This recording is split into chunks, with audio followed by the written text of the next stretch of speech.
Welcome back to the Healthy Families New York Basic Forms Training. The Basic Forms Training is presented in a series of webinars available to you on demand 24 hours a day, 7 days a week. This is webinar 2 of 3. Following this training, you will be prompted to take webinar 3. Please let your supervisor know when you complete each webinar so that they can update the MIS. You met us in webinar 1. We're going to be presenting webinar 2 and 3 for that case. I'm Corinne. And I'm John.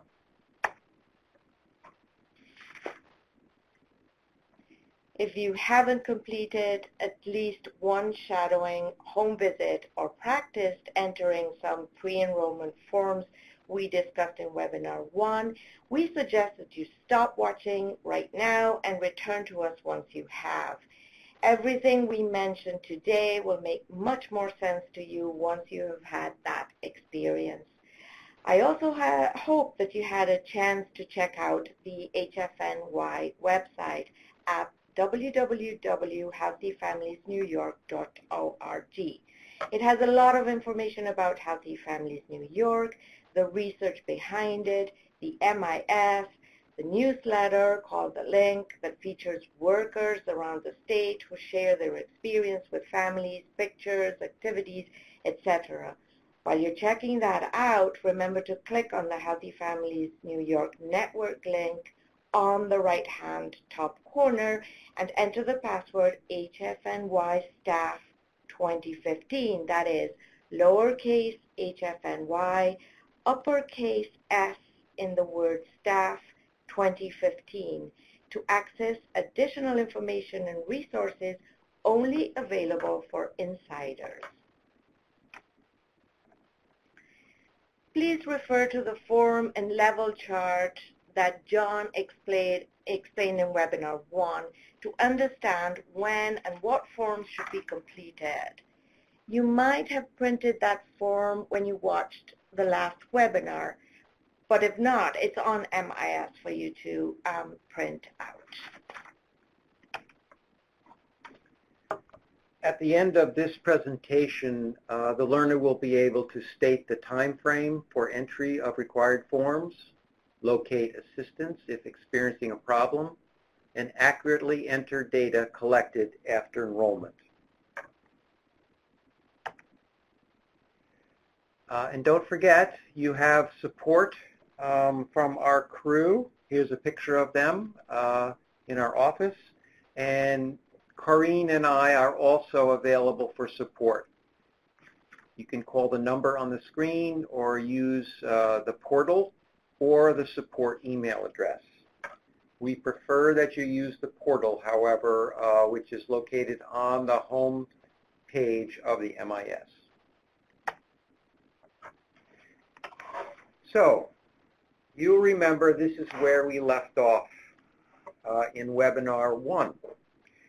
A couple of points to emphasize that we touched on in the previous training. On each form in the pre-enrollment period, we talked about the required items for each form. To be clear, when we talked about required items, as we go forward with the rest of the MIS forms, we mean that the required items are the absolute minimum number of items to be entered in order to submit the form. In other words, there's certain items that need to be filled in or you cannot submit the form. To better inform you about the family you're working with and to provide good data for evaluation and CQI, all items should be completed on each form. Supervisors should question the data gatherers about why something is left blank and not approve forms until these questions are answered. Sometimes there is a good reason for not having the answer to a question on a form.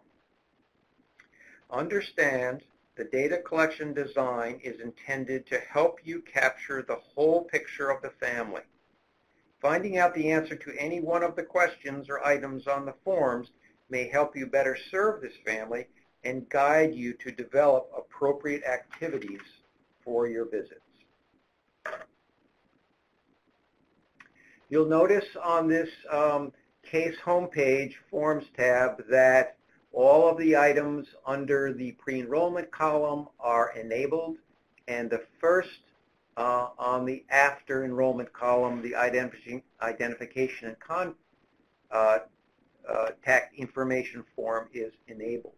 So this means that we have submitted a pre-intake activity form that says parent enrolls. So the next form that we're going to enter would be the identification contact form. And the other forms underneath this column will be discussed in this webinar.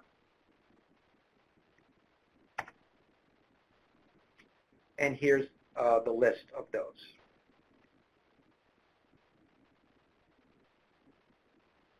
So let's get started with the first form, and that is the identification and contact form. This form is also referred to as the ID contact form, as I said. It collects basic information about the primary players in our data collection scheme. We collect information on what's called the PC1, and the PC1 is primarily the mother, about 99% of the time, actually. We're also collecting information on OBP.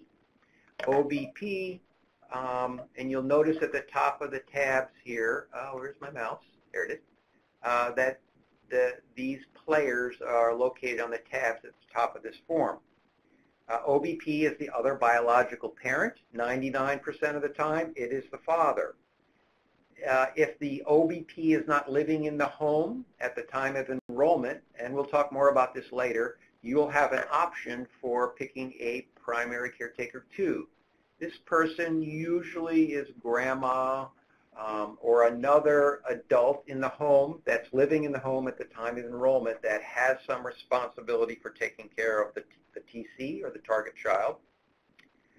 And then there's the target child. That's another individual in this family constellation that we will be collecting information. That will come on a later form. Also, on a later form, we will collect information about the other children in the household at the time of enrollment. And then on this form, the last player, so to speak, is the emergency contact person.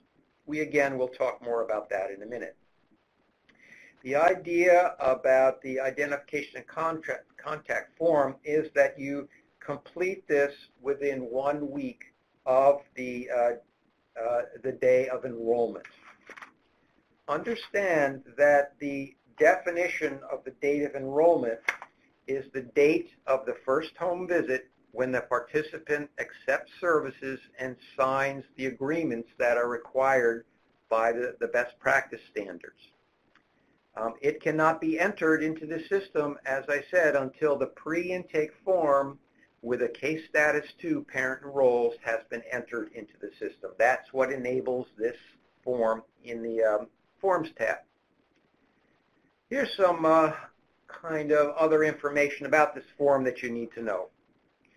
There's only one identification and contact form that is filled out for enrolled families, unlike home visit logs where there are multiple ones and other forms where there's more than one. Information from the previous forms entered in the system, the screen, the pre-assessment, the parent survey, and the pre-intake form, are passed through to this form if we know the information at this point. Once we submit this form, it's going to enable home visit logs, the PC1 medical information form, father figure form, and intake and discharge forms. The other important piece of information to know about this form is that once it is submitted, it will create the first kind of real level for the family in this system. Simply, if the baby has not been born when you submit this form and the date of the TC DOB, date of birth, or the EDC, or the due date are correctly in position related to the intake date you choose, it will either be prenatal or postnatal. So if the form is submitted and the condition tells us that it is prenatal, that you'll start out on level 1 prenatal. If the relationship between the TCDOB and the intake date tells us that it is postnatal, then the first level will be level 1. So again, I'm going to repeat this a few times. It is really important that when we get to the tab, I think it's on the Informed Consent tab at the top here, when we get to that one, we will have the TCDOB or the due date there. We need to make sure that is correct before we submit this. Okay. Another thing to note is that the ID contact form can be edited or changed up until you put the intake form in. Once the intake form has put in, which is the next form in our hierarchy, then you will not be able to edit items on this form. The PC2 also will not be able to change once you put the intake form in. Now, related to the OBP information can be entered at any time after the screening has done. You can also enter it on this form, or you can enter it after this form is submitted. So the difference is the OBP has flexibility to get it in the system, but the PC2 can only be entered on this form. So let's review one more time how to enter this form, as this is a process you will do over and over again to enter data. As we have said before, the way to get to this form after you log into the MIS is that you do a search cases. If you'll remember, that's one of the main menu choices on the home page. If you're not familiar with this concept or you don't remember, I direct you to the modules on the home page, and the specific one related to this is called searching. This is the E modules. Okay, so once you've navigated, you found your participant and you've navigated to the case home page, then on the Forms tab, as we saw before, you'll click on that and you will see the option for the identification and contact form. Again, if the identification and contact form is not enabled, then I refer you to a second module on the home page called Understanding Form Hierarchy, and it will give you some clues as to why this form is not enabled. Of course, you always have the option of calling our support line if you have a question about things. But if you're a self-starter, you can look it up yourself. Okay, so let's take a look at the first page of this identification, and I'm going to call it the ID contact form. That's too much to say. So we've got 1, 2, 3, 4, 5 different tabs here that we're going to talk about. The first one is the PC, the caretaker 1. And the question, all this information will probably be fed into the screen except down to question number 8. So we're going to ask you, do you have information about this person? If you say yes, as you can see, this item is required.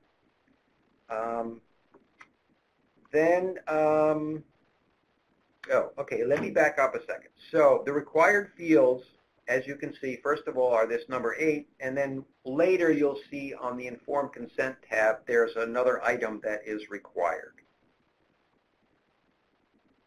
So also I want to point out that you'll notice that if the information that is coming through on the PC1 is not correct, for instance, there was no phone number or the address changed, right here on this form you can go to the person profile and edit that information. Once it's edited and saved, you will come back to this form. So the next tab is the other biological parent. So we've said yes at this point, so it's now going to ask you some questions about the OBP. So the first one is, does the OBP live in the home with the PC1? And in this case, we've already identified the OBP. So instead of an assign OBP, now we just have what's called an edit. So we said no, here's the information that we've already entered. But if we had not identified OBP at this point, you had the assign button and you would click here and it would take you to a search screen and you would search by putting in the name of your OBP and the date of birth if you have it, and it would search our database and determine whether this person exists already. If they didn't exist, you would be taken to the person profile page and you'd fill it in and submit, and you would come back to this screen with that information now filled in on the form for you. So in this case, we're saying no, that the OBP does not live in the household at the time of enrollment. So that gives us the option now of entering a PC2, which you'll notice is enabled at the top. If you had said yes on this screen to the OBP living in the household, you would not be able to enter a PC2. So on the PC2 tab right now, so you're going to say whether there is a PC2, and we're saying yes. And the same logic, the same procedure applies here that we just talked about with OBP, is that this right now, again, we've already picked the OBP, so we have an edit button. But if we hadn't picked it yet, it would say assign, and you'd go through the same process of entering the name and the date of birth, if you had it, of the PC2, and it would go through the search routine, and then either picking somebody that exists already, or you would enter new information on a person profile page, and then come back to this screen. Again, the PC2 is a person who lives in the home at the time of enrollment and has responsibility for the TC, and usually it's maternal grandma, or it could be anyone else that is involved with the baby.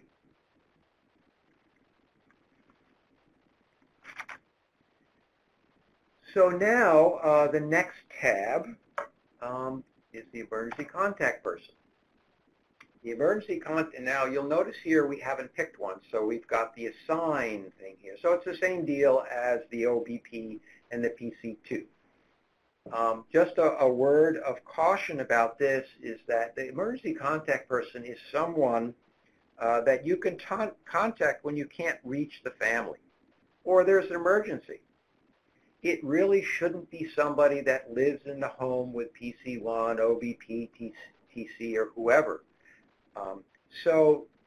Ideally, it should not be OBP or PC2 who you choose as the contact person. Can it be a neighbor, a friend?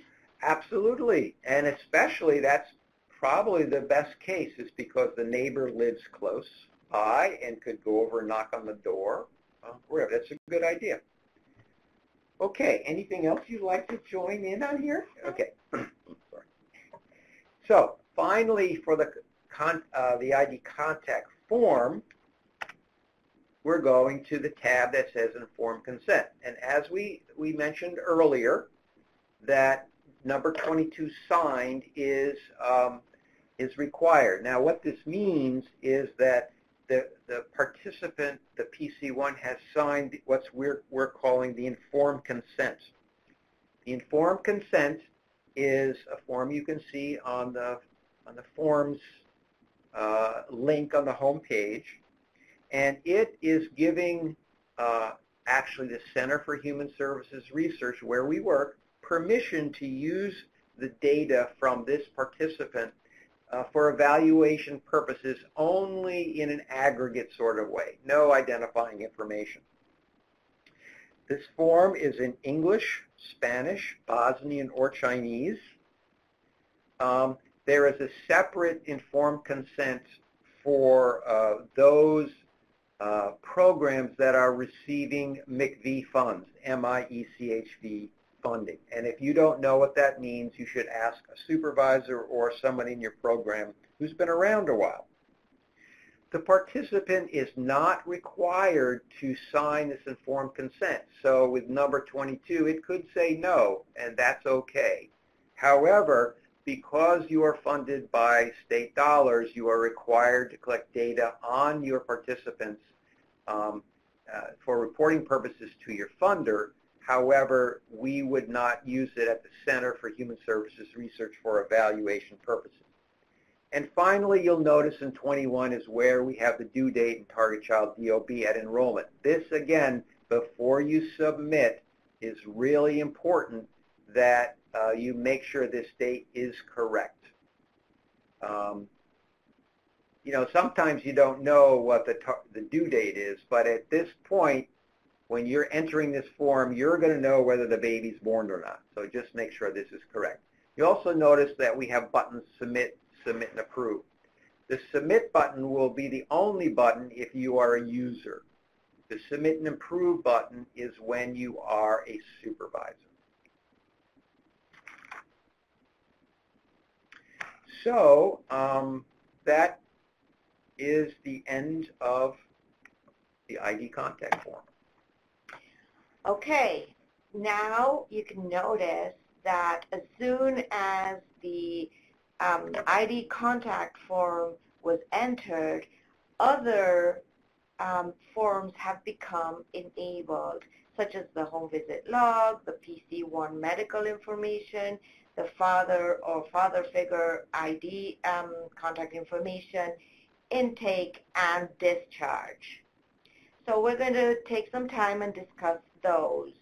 But first, John will refer a bit to the levels. As we mentioned in discussing the ID contact form, that the system, once you submit this form, is going to create the first level for you. The other occasion that we'll talk about in a little bit is when you submit the target child ID form. So we've created the first level, either level 1 prenatal or level 1. This is a chart that tells you what the standards expect in terms of the frequency of the visits. So if it's level 1 prenatal, the expectation is that every 14 days you're going to have a home visit. For level 1, the expectation is every 7 days. Level 1 and level 1 SS are what's called intensive home visiting. The standards say that participants should stay on the most intensive level, level 1 or level 1 SS, for 6 months. And it's not 6 months from intake or when the baby turns 6 months old. It's for the period for 6 months on this level. You'll notice that as the levels increase, the frequency of visits decreases. For level X, you'll notice that the weight is going to be maintained from the level that it came from, and that there are no visits required. Level X is also called creative outreach, and it is something that you can have your participant on for up to 3 months or more, and you should further investigate all the rules about level X with your supervisor. The final note about this is that what we found through research is that dosage, or the amount of home visits, is really important for outcomes.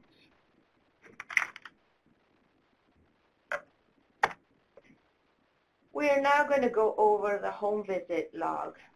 We recently updated this form. The narrative section is now incorporated into the log, making it much easier to indicate and describe the activities you and your family are involved in.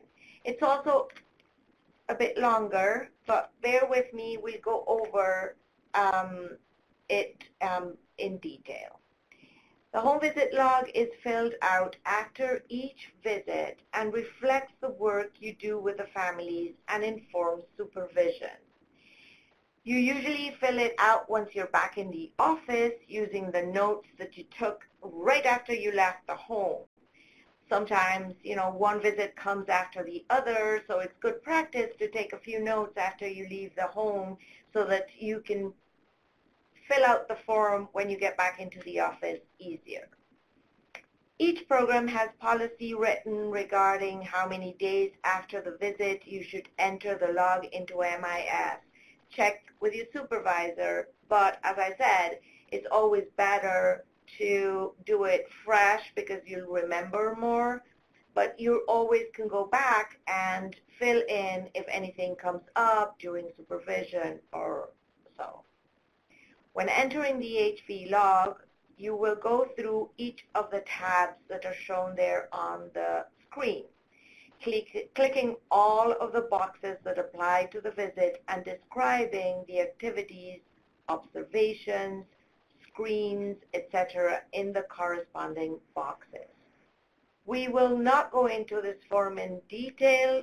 Please refer to the technical guide and the special home visit log instructions on the MIS homepage for more detailed information. I will just describe briefly each of the tabs seen on this screen. There are several required fields, and if they're not filled, you will get an error message when attempting to save. These are most likely on this first screen, the visit information,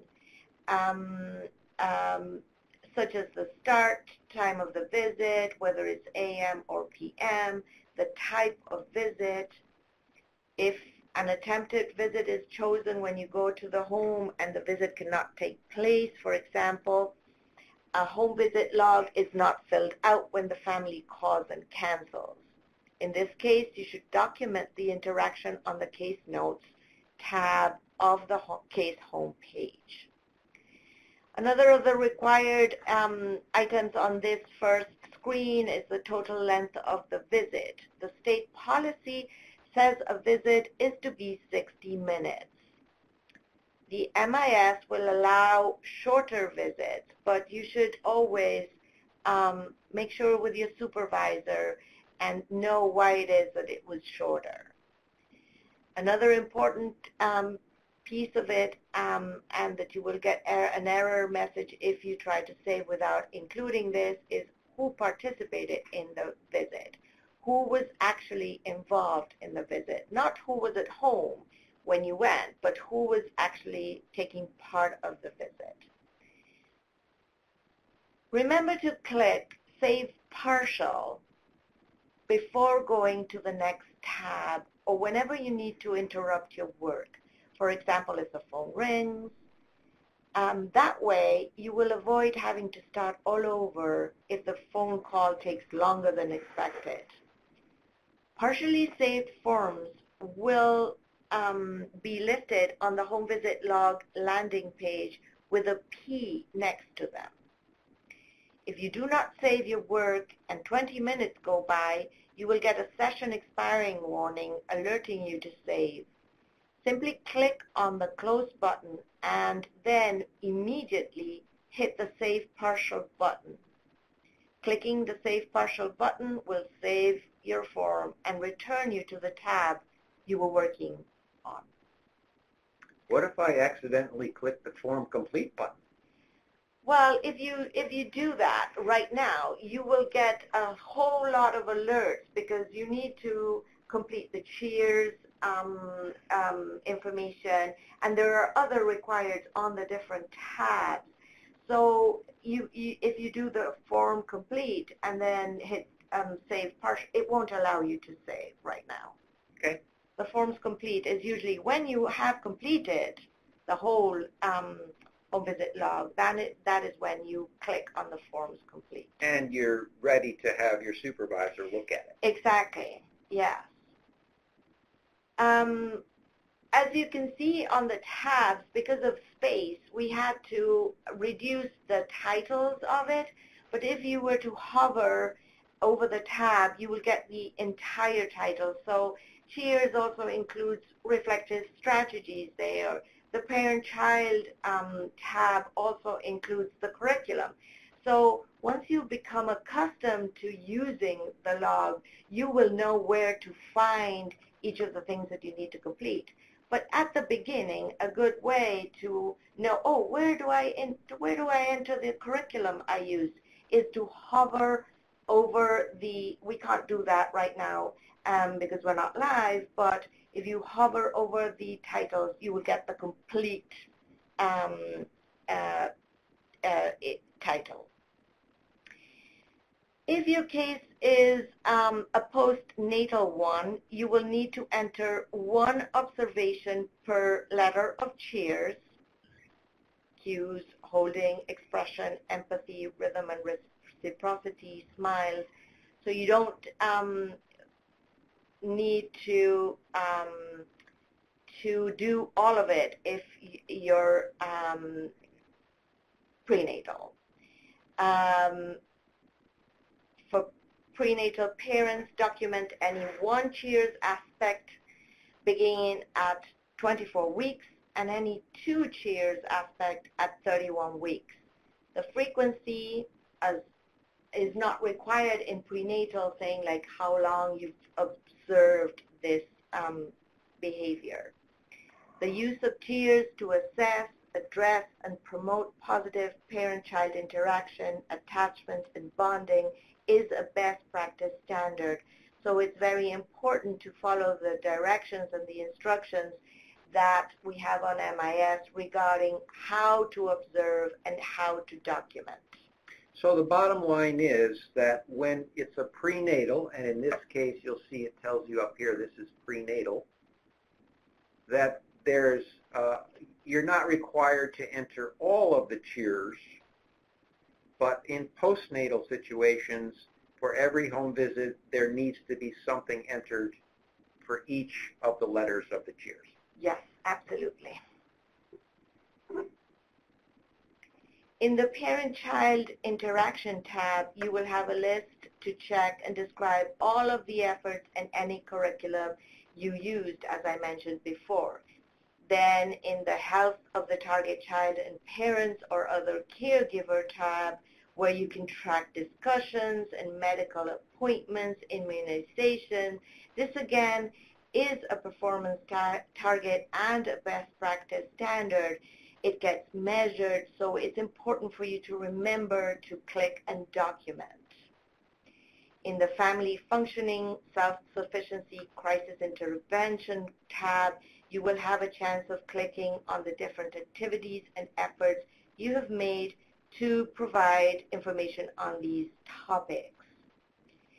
The next tab refers to concrete activities and referrals made.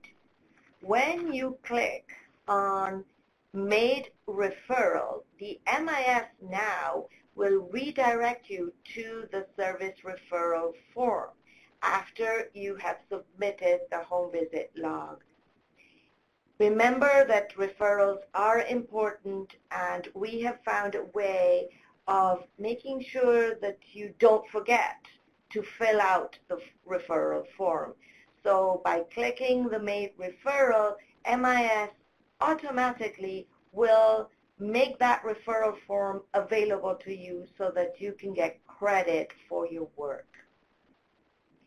In the program activities, screening tools, and parent survey content, the MIS will indicate if the last required screen was completed or not. If you hover over that information, you will get additional information such as when is the next form due, the screenings such as FAQ, the ASQ, the ASQFE, the PHQ-9 are part of the best practice standards. And all of that is on the Program Activities tab, correct? Yes. Okay. Mm-hmm. The Family Goal Plan and Transition Plan tab is where you will describe your attention to the Family Goal Plan and the transitions. And again, these are new required items for the best practices where you have to have a transition plan. So you have now a place in the home visit log to document this. The next tab refers to the parent's response and additional comments. Here you will get a chance of describing how the parents reacted to your interventions and any additional comments on the visit.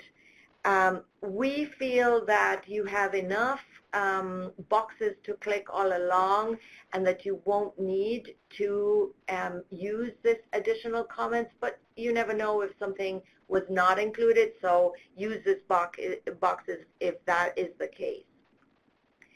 One of the last required items will be entering the next visit's date. It might happen that the visit doesn't happen on the date that you entered. Don't worry, but you won't be able to save the form if that date is not entered. The last tab on this form is only for McVie sites. It is important to fill out this every visit as these are questions that are included in the performance measures.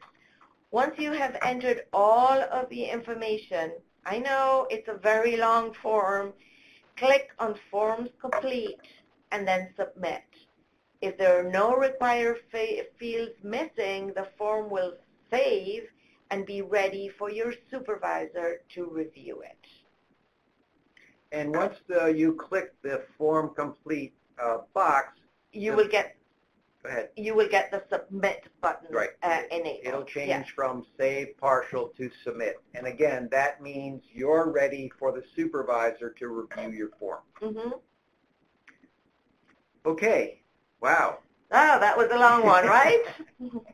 So let's go on to the next form in the list, and that's the PC1 medical form. This form is here to record and update the medical history of the PC1. It's only to be used when the PC1 is the mother of the target child. If the PC1 is not the biological mother, or it is the father or a male, this form will not be enabled. Another reason for the form not to be enabled is that you have not told us what the gender of the PC1 is. So that could be something that you would run across. So this form is used to enter medical events for the PC1, and the choices are either an OB/GYN checkup, a primary care provider checkup, an ED or emergency room visit, or urgent care. You also have the option here of entering the number of prenatal visits prior to enrollment, so we can kind of see how this mom is doing related to getting her checkups.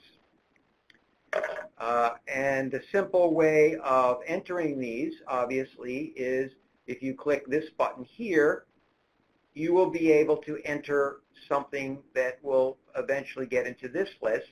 And if you click here, this will allow you to enter the number that will show up down here. Again, this form becomes available after the identification and contact form is complete.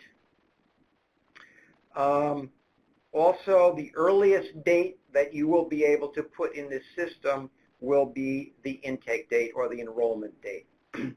Just a little secret about this form: if you click on these headers, the date or the type,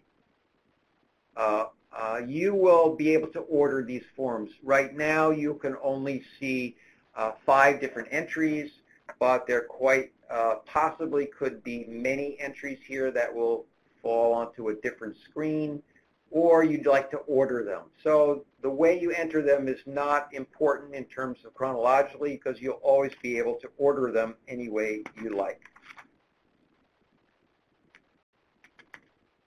So that's about it for that one. Now the next form is the intake form.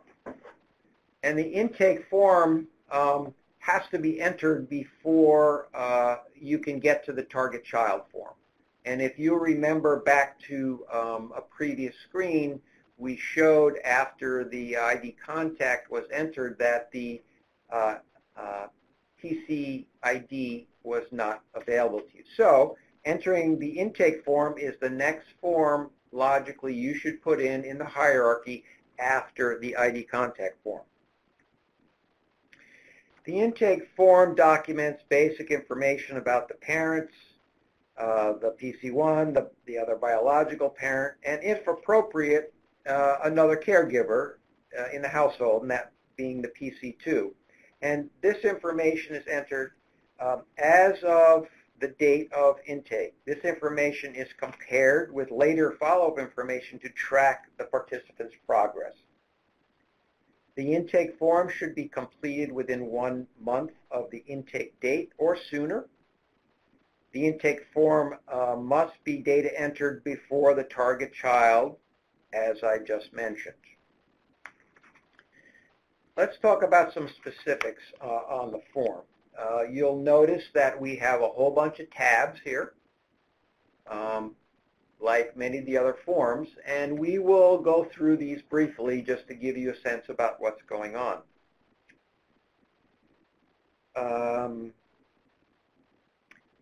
As another point, just to make sure you understand that the information that you enter on this form is not information related to the day you fill out the form. It is related to the information about this family on the day of enrollment. So on this form, you'll notice we have just some basic demographic information about the individual. This happens to be the PC1. And then we're asking you information about education and training, and we're also asking you about jobs.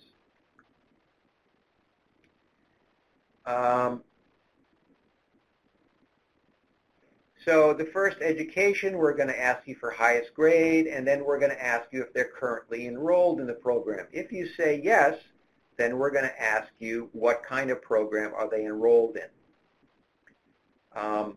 If you answer the question about currently employed for pay as yes, then we're going to ask you about that job. When did it begin? How many hours? What is the average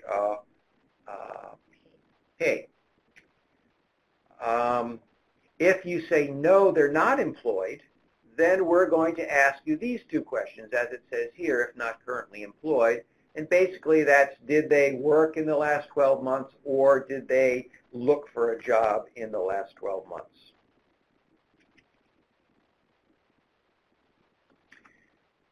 Now, you'll notice that the OBP and the PC2 tabs are next, which means we have both of those in this particular situation. And what's interesting about that is that you'll notice the items on this PC1 tab are identical to the items on the OBP tab and also to the PC2 tab. So all of the explanation that we just gave you about the items on the PC1 tab apply to OBP, except they're to different people now. So moving along, I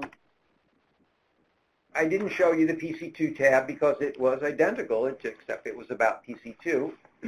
And now we have a tab called PC1 Medical Provider and Benefits. So the first item, 14, just asks how much is that OBP involved in the situation, and you have a bunch of choices. You'll be asked this again later on the follow-up form, as a lot of these questions you will be asked later on the follow-up form.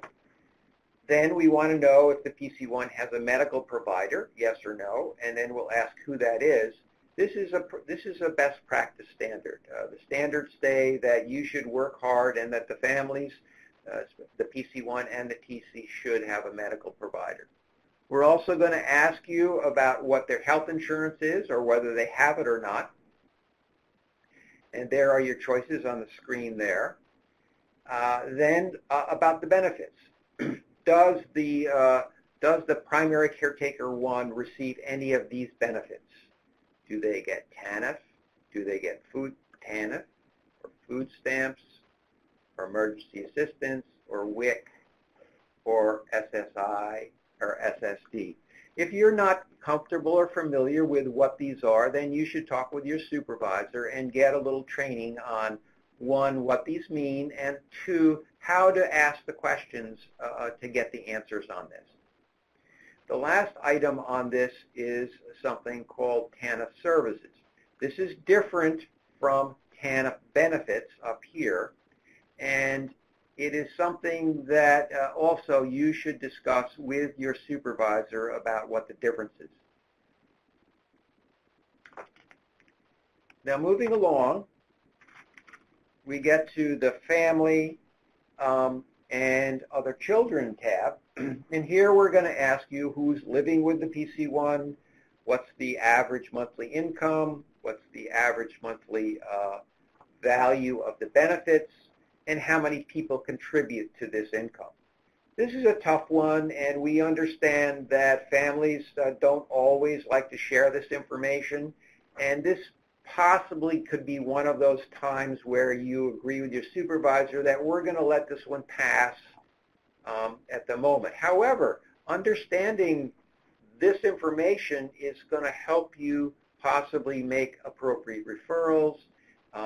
So don't feel like, you know, when it might get a little tough asking these questions that you give up on it. But you do have an out. These are not required items. And finally on this page, you have the ability to enter other children in the household. We would like the first and last name and date of birth, and then relationship to the PC and where their current living arrangement is. Okay, so the next tab is the PHQ-9. Now the PHQ-9, as you know, is the depression screen for the mom. And we're offering it here on the intake form only in the case when it's prenatal at enrollment. Because if it was a postnatal at enrollment, you're going to get a chance to do the PHQ-9 on the TCID. The best practice, the HFA best practice standards say that a depression screen needs to be done once prenatally, if they enroll prenatally, and once postnatally within 3 months. So you've had the option of doing the PHQ-2 on the parent survey. Now you have the option of doing the PHQ-9 on the intake if it's prenatal. And then you will have an option on the TCID, the Target Child Identification Form, to do it once again. So you have many options to meet this standard. Later on the follow-up form, which we will discuss in Webinar 3, you will have the option of doing the PHQ-9 when you tell us that the mom is pregnant. Also, the other requirement for this is that you make some sort of referral, as you can see in 44, if it is a positive.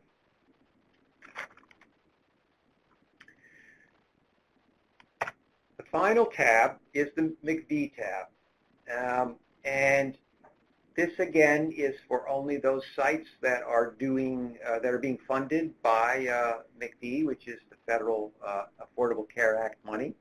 And we really encourage you, if you are funded, to answer all these questions.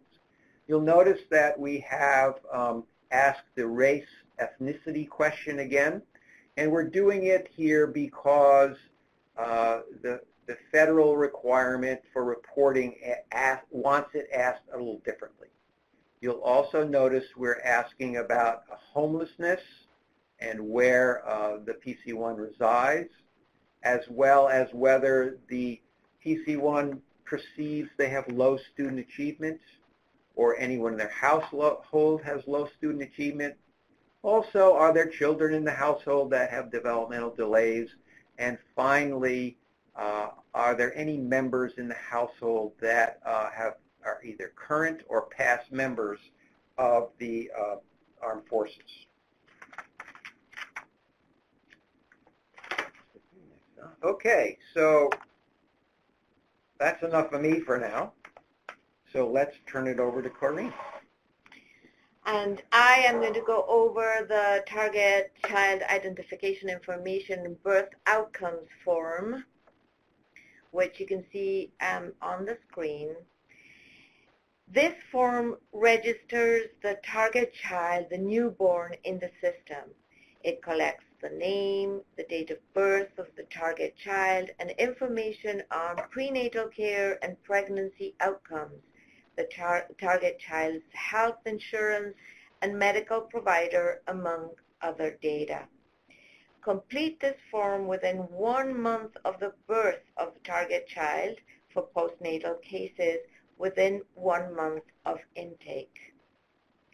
If the case consists of a multiple birth, you must complete a separate form for each target child.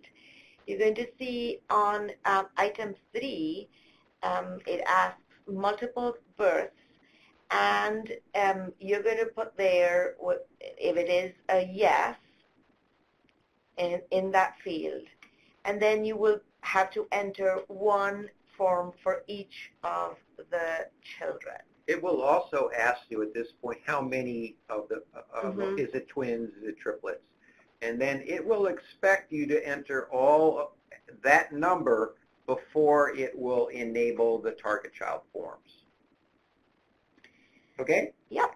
The target child ID information and birth outcomes form must be completed. Oh, that's what John has just said. This form cannot be completed if the target child's date of birth is greater than 9 months from the intake date, or if the date of birth is in the future. If the target child was born prematurely, field 11, the gestational age, must be entered and must be under 37 weeks, because full term in item 10 will automatically make the gestational age 40 weeks. Now, before we go on to the next tab, I just wanted to point out that on this, since this has already been entered and submitted, you're getting this item that appears. And unfortunately, we do have to have some way of you letting us know if the target child is deceased. So this won't appear when you first add the form, but it only shows up after you have submitted the form. Okay. The next tab on this form refers to health insurance and medical provider information, and it's really important to fill out this form to get an idea. This is part of the best practice standards also. So it's very important for you to enter the data, and remember, the emergency room is not a medical, provider. So hopefully everybody or all the kids have a medical provider that is not the emergency room. In the optional items tab, you have a chance to enter additional information such as the type of delivery and if the target child was ever breastfed, which is another performance target. Remember that all of these things are being measured, so the only way to get reports that reflect the reality of the family is by you entering and filling out all the items on the forms. The MIS needs you to feed it the information. And importantly, according about what you said, is 23, you know, we really want to know about the breastfeeding. So that's a Mm-hmm. good one to answer. Here again, John just referred to the PHQ-9 opportunity if, you know, it was enrolled prenatally. And remember that it has to be done once if prenatally and once within the 3 months of the TC's date of birth. And in a multiple birth situation, you will complete the PHQ-9 for the first target child ID entered only. So it's not like you need to do it two if it was twins, or 3 times if it was triplets.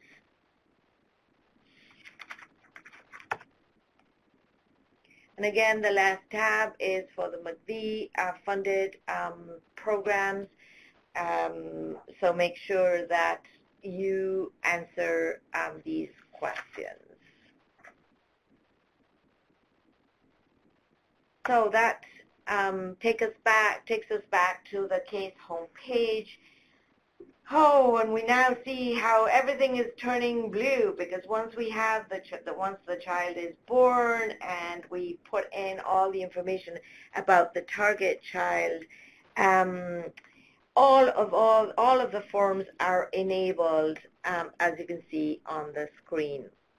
If the case was a level 1 prenatal, and this John mentioned earlier, the MIS will automatically make it a level 1 once the child is born. This is one of the 2 places where the MIS creates a level for you. The other place was when you submit the ID contact form. The MIS in this case will give it a level 1 prenatal or a level 1 if the TC is born by the enrollment date. Okay, we're going to refer to the post-target child ID forms in webinar 3, so you'll have to wait for those. But we want you to consider on the case homepage, and you can see on the tabs there, the case notes and the case documents tabs. The case notes, I mean, these are things to be used by you to make your life easier. You can use these to keep notes on your cases, okay? And to add in the case documents, you can upload all types of, you know, JPEGs or Excel or whatever type of document or files you need to put in there.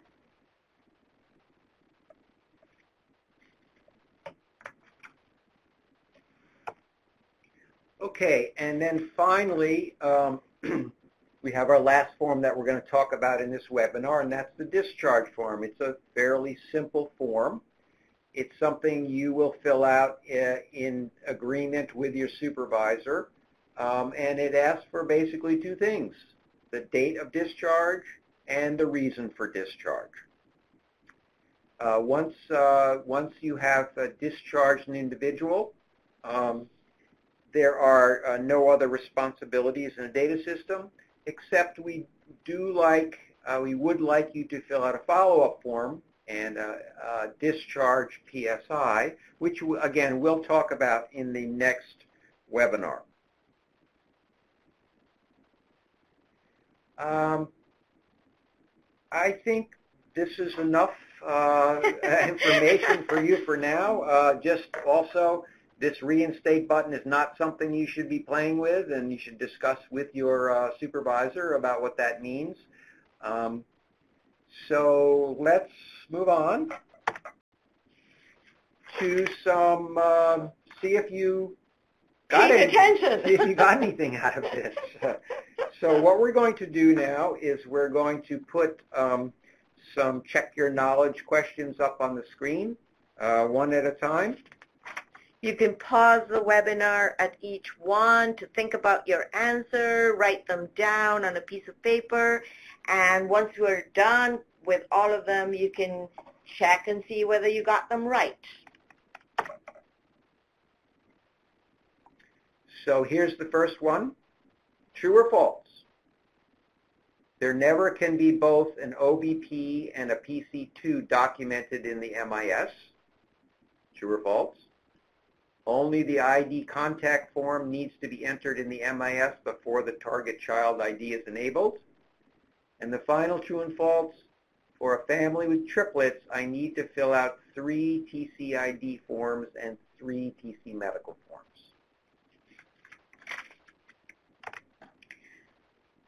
Number 2. You give a participant a flyer for a job fair. This will be recorded on A, progress notes, home visit log, service referral form, or D, all of the above. Is that a D? It's a funny looking D. Yeah, it is. Number 3, a participant must have intensive home visits, level 1, as per the HFA model for at least until the target child turns 6 months, at least 6 months from intake, 6 months, or 1 year.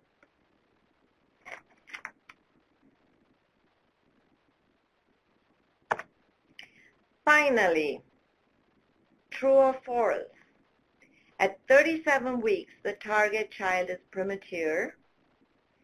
If a participant refuses to sign the informed consent, you don't have to fill out any state forms.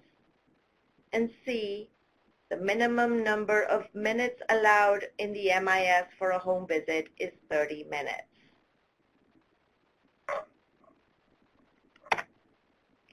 Yay! You have completed webinar 2. Thank you so much. I hope you have enjoyed the second webinar. You may now proceed to webinar C. You might want to rest for a while after doing this. Remember that your supervisor is responsible for verifying that you have completed all 3 webinars, and you can now go ahead and check the correct answers in the following slides. Goodbye. Bye-bye.